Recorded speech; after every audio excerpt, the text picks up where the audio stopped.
Hello again. As promised, this video is going to be about how to buy a performance car, or what to look for, what to do for the intent for its intended use that you want it for. It's actually it's been a crazy week with of course everybody's hearing the news about this big storm that's supposed to come through, and we've had school was out one day, so I've had my daughter here a couple of days this week, so I haven't had a chance to make some videos. So I'm playing catch up here on Friday. But so anyway, if you're in the market for a performance car, and I know several weeks ago I made a video entitled "Now's the time to buy a car because it's end of the year and all that." Well, now is actually a good time to buy a performance car or a sports car.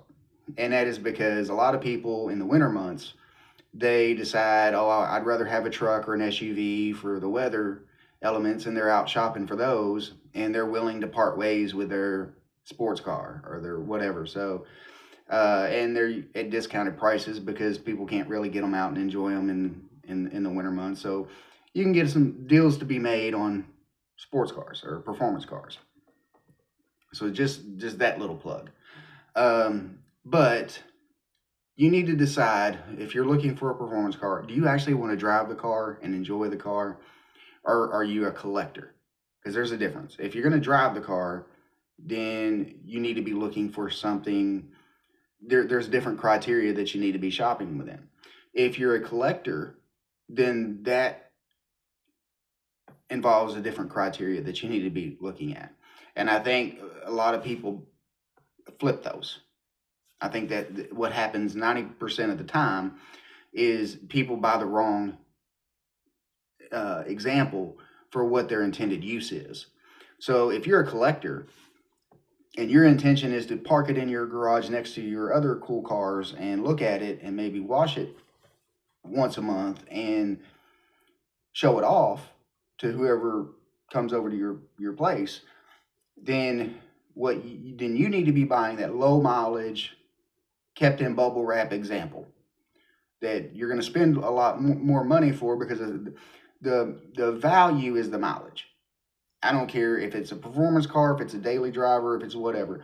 Low mileage cars sell for more money, and it's because of the mileage. It's not the condition plays a part in that, but the mileage is what brings the value. You can almost expect to pay almost $10,000 more for the same car with low miles as normal miles. That's just the nature of the beast. But you have collectors, that someone who intends to collect or store it, they'll go out and buy a car with higher mileage just because it's in great condition, and maybe it has a few owners under its belt,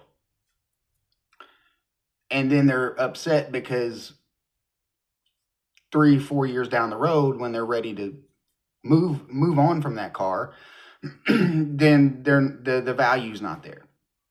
They either barely break even or they lose money, and then they're upset. Then you have a driver, someone who wants to buy the car to actually drive and enjoy it. They go out and buy the bubble wrap cream puff that's set in a garage, someone's garage or collection for 10-15 years. And then they're upset because they get it out here and drive it, and it starts breaking all over the place. Starts leaking air from fluid from every orifice, starts having hiccups, replacing tires that are expensive. And for some models, they find that there's maybe 1 or 2 manufacturers left that even make that size tire, and they're expensive. So those things happen. So my advice is, if you're a driver, you intend to buy the car to drive it and enjoy it, then go find one that's got moderate mileage. So whatever year the vehicle is, the industry average is 15,000 miles a year. So you take whatever year that vehicle is, and then however many years old it is, and figure up how much mileage it should have on average. If it meets that or just barely below it, that's a winner, right? As Guy Fieri says, winner, winner, chicken dinner. So it's been used, it's been driven enough to keep all the fluids circulating. And then now you look at maintenance history. Does it have a maintenance history? Maybe the person did their own maintenance and they kept a log of it, right? So even me, right? I'm a mechanic. I like to wrench on my own vehicles. So when I go to sell a vehicle, I don't have any maintenance. There's no Valvoline trips for oil changes. I do them in my own garage, but I log them. I mark down when I change the oil, the mileage, that sort of thing, to where I'm giving the new buyer at least some proof that I did the work. And they can tell by the way it drives and handles and all that, it's a good solid car.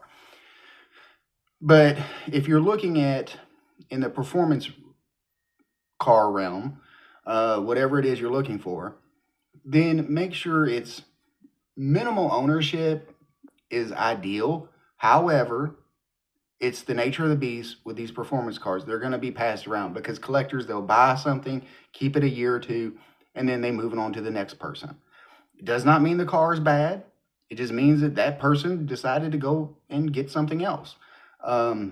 They usually get one in the collection and move one out.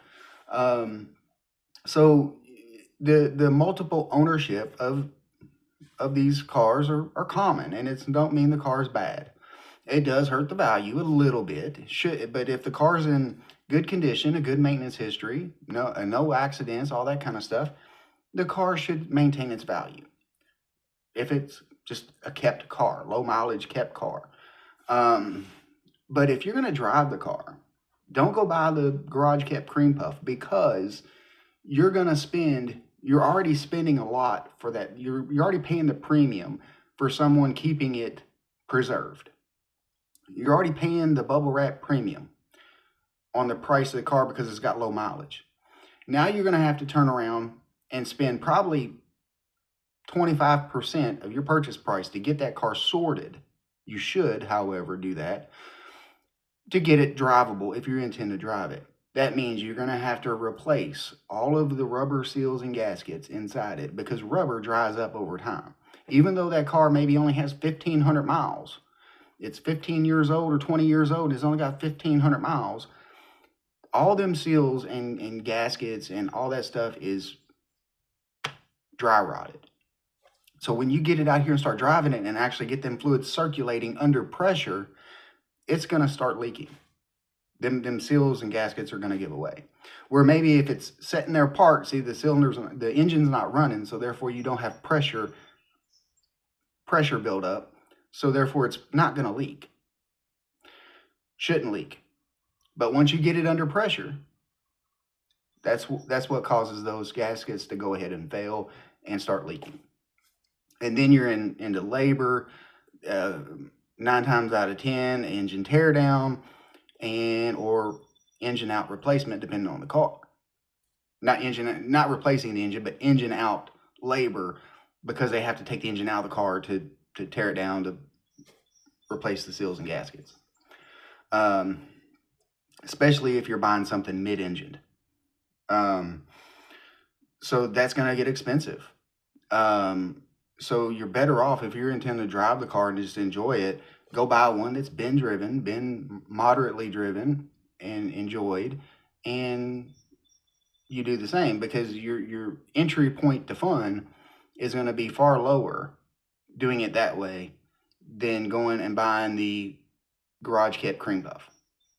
And so then for the collector, you want to look for the garage kept cream puff. If you don't intend to drive it much, you just want to buy the car to say it's part of your collection now. You've wanted it for a long time and now you got one.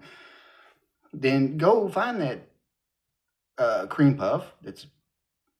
You're paying the premium for the low mileage and the previous person keeping it up all them years, and then you park it in your collection and enjoy it and look at it, and then you're going to get you're not going to lose any money, because you're not going to drive it, put the miles on it, and you shouldn't lose much, if any.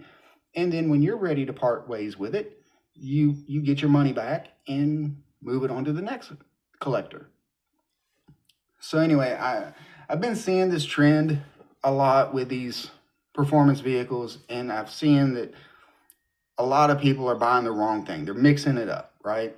And I see it. Kind of what gave me the idea is where I have my Shelby, and I'm on the Shelby forums and Facebook groups, and I'm seeing so many people going out here and buying these low mileage Shelbys, and then they're basically saying, "Oh, is the car junk because I'm having this issue and that issue and whatever." And I'm like, the car's a good car. They're reliable, low maintenance cars, but you're buying the wrong one for what you wanted to do with it. And then I guess the last little bit of info I'll touch on is there's a lot of people with these certain cars, like we'll say the Shelbys, or even like your Dodge Challenger Hellcats and things like that. They buy an already factory performance vehicle and then they want to tune it even further. Now, I know Carroll Shelby was a tuner, and that's how he was a hot rodder and modified cars, and that's a cool hobby. Do you? But when you modify a car beyond its factory condition, you yes, it may be more fun, but you're tanking the value. Because what you got to think is eventually when you move on from that vehicle, we all, myself included, will buy a vehicle thinking that it's going to be our forever car. Like, oh, I'm going to keep, this is my dream boat. I'm going to keep it forever. And then the novelty wears off or something better comes out. And then you go, man, that's so much more for the money. I want one of those. I'm ready to move on from this. And then you're hit with disappointment when you list it. And if you've modified it beyond its factory horsepower, beyond its factory specs, the next person is going to be hesitant to pay the full premium price for something that's been modified because they don't know how it was done. Because you might have half the people that, while we're on it, we'll just use the Shelby for example. Shelby had 500 horsepower from the factory. You're going to find a lot of them out there that's now pushing 650, 700 horsepower because they put a new pulley on it, intake, did a tune, and upgraded the intercooler. Now, if you're looking at it, if you're going to buy that car, you might think, wow, this car's already got 650 horsepower. I don't have to modify it. That's one approach. But you don't know what they done with that 650 horsepower once they got it. Did they get out here and do 0 to 60 pulls all day long in it and now the engine's wore out? Or did they put the 650 horsepower just so that they got the number bragging rights and then they left it alone? They didn't abuse it. They didn't run it and do pulls and do TikTok vlogs with it. So, but it's hard to determine, to know for sure one way or the other. Now if you've got the documentation to where, let's just say someone did the modifications, got it to 650 and they didn't put any miles on it, but they just got the dyno sheet to show, hey, it's got 650. That might be one to pursue because it's not been beat on.